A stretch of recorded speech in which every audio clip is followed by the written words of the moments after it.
Guys हमें बनाई है आज मैगी। तो जोरों शोरों से चल रही है मैगी की तैयारी। संडे का दिन है, मैगी का दिन है।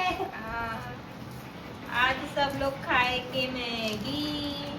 કોને કોને ગાઈસ મેગી ભાવે છે કમેન્ટ કરજો। એવું ના વિચારતા કે હિન્દીમાં બોલો છો ને ગુજરાતીમાં બોલો છો। આજે થોડું મનોરંજન કરવા માટે હિન્દીમાં બોલીએ છીએ, બાકી બ્લોગ તો અમે ગુજરાતીમાં જ બનાવીએ છીએ। તો મેગી બનાવવાની તૈયારીઓ થઈ રહી છે। જો આજે તો સમોરાભાઈ કોબી, ડુંગળી, લસણ કશું બાકી નહીં રાખે, બધું મેગીમાં નાખીને બનાવશે કારણ કે ખાવાના ચટાકા બહુ છે, ચટર ચટર।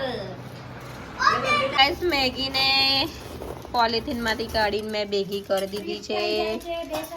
તું ના કરીશ નહીં આવડે રેવા દે, પછી કર લા થઈ જવા દે હેડ થઈ ટ્રીપ ચાલુ કર નહીં લોલ લીધું। મેગી બની ગઈ છે, મીન્સ બને છે, કારીગર બેસી ગયા છે બનાવવા।